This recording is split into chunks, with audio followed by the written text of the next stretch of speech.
먼저 이제 저희 방송의 영상을 보면은요, 청와대에서 임명장 수여식에 보면 조국 수석도 있었어요. 그러니까 어떤 분들은 그 검찰총장, 신임 검찰총장하고 그다음 법무부 장관 예정자가 있으면서 두 그림이 같이 합쳐졌다고 얘기하는 분도 있었어요. 근데 말씀하실 때 그렇다면 법무부 장관과 지금 가정이 지금 법무부 장관과 검찰총장 협력의 관계일까요? 견제 관계일까요? 아니면 경우를 다를까요? 결국 포인트가 바로 그 점이죠. 예. 그러니까 그 이동관 수석께서 말씀하신 그게 가장 그 중요한 포인트인 것 같은데 쉽게 하면 일단 첫째 조국 윤석열 조합은 드림팀이죠. 셀럽으로 치면 가장 유명한 아마 역대 법무장관 검찰총장 라인 중에서 아마 유명세로 따지면 최고의 조합일 것 같은데 문제는 이제 그 케미가 맞느냐 이 부분인데 결국 관건은 이거잖아요. 그거의 관건은 사법개혁에 대해서 두 사람이 이견이 노정이 되느냐 아니면 같은 방향으로 어떤 호흡을 맞추면서 갈 것이냐 이게 결국은 그 이야기가 되는데 저는 그러니까 후자 쪽에 그러니까 한 표를 주고 싶다. 왜냐하면 희망만이 아니라 그러니까 그 윤석열 그 총장 같은 경우는 조직 사랑이 너무나 그 각별한 분이기 때문에 검찰 내부의 조직 논리를 아마 대변하게 될 것이다. 그러면 사법개혁에 대해서 상당히 반대하는 그다음에 어떤 저항을 하는 어떤 모습을 보일 것이다. 지금까지 임명 국면이었으니까 좀 톤을 조절을 했지만 이제 임명장 받았으니까 하지 않겠느냐.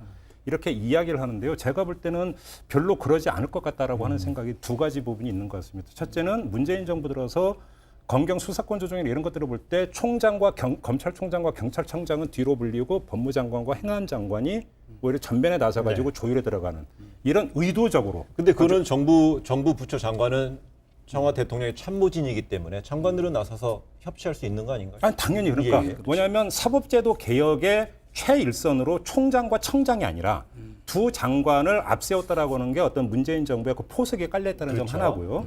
두 번째는 뭐냐면 검찰 내부의 기류인데 물론 이거는 지금까지 공개가 안 된 기류가 있을 수 있기 때문에 단정은 할 수가 없지만 그래서 노무현 정부 초기 때 어떤 검찰 개혁에 대해서 일선 검사들이 보였던 아주 극심한 반발이나 이런 어떤 양상과 지금의 양상을 보면은 비교가 안 될 정도로 조용하다.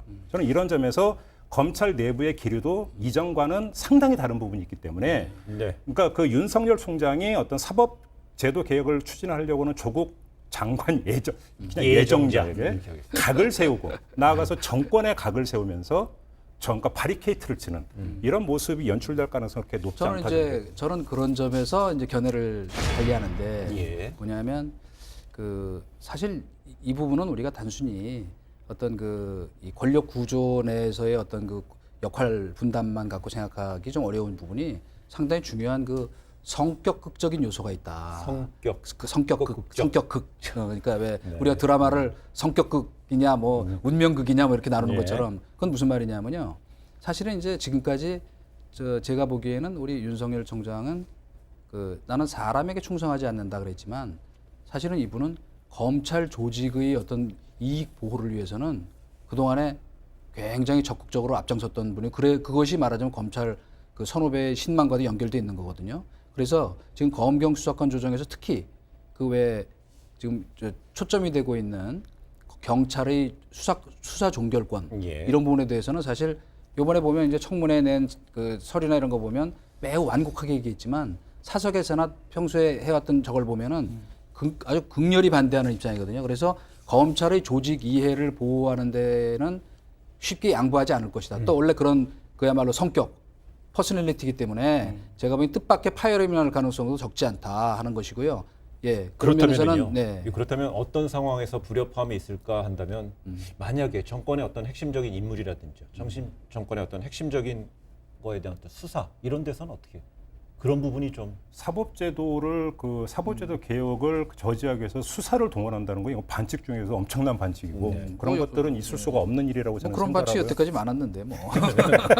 근데 제가 볼 때는 윤석열 총장은 지금 당장 사법제도 개혁과 관련해서는 나설 필요도 없는 게 뭐냐면 어차피 사법제도 개혁특위가 가동이 되고 있고 검찰보다 오히려 지금 야당이 더 반대하는 측면도 있는 것 아니겠습니까? 사법제도 개혁과 관련해서는 뭐 공수처 설치라든지 검경 수사권 조정에 대해서 제가 윤석열 총장이라 하더라도 일단 가만히 보죠. 그러니까 이런 그러니까 속담이 별로 적합한지는 모르겠으나 손 안 대고 코 푼다고 만약에 지금 야당이 강력하게 지금 그 사법제도 개혁에 대해서 반대를 한다면 그냥 가만히 즐기면서 예를 들어 반대를 만약에 윤석열 총장의 속마음이 정말 이동관 수석께서 말씀하신 대로 그렇다라고 한다면 그런 점에서 굳이 나설 이유도 없는 것일 것 같고요.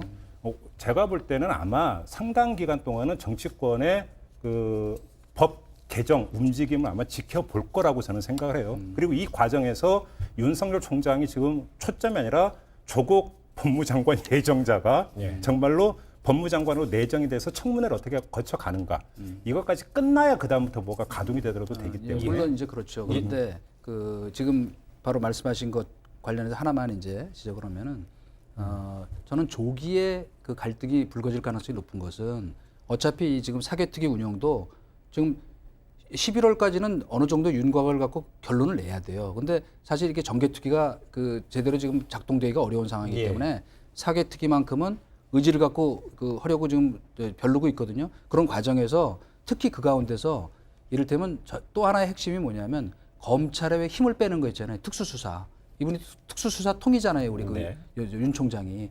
그런 이해에 부딪히면 매우 날카롭게 그 부딪힐 가능성이 그 조기에 불거질 가능성도 있다. 예를 들어서 뭐 지금 흔히 얘기하는 적폐수사라든가 어떤 그 이 공정거래와 관련한 뭐 그 대기업의 횡포에 관한 수사라 이런 거는 뭐 제가 보기엔 뭐 문제가 없을 거예요. 그러나 이런 어떤 그 검찰의 핵심적 이해와 관련되는 부분이 이제 조정 과정에서 불거지면 그때는 조기에 말하자면 그 이 교수님하고 검사님하고 날카롭게 부딪힐 가능성도 있다. 제가 볼 때는 바로 그건데요.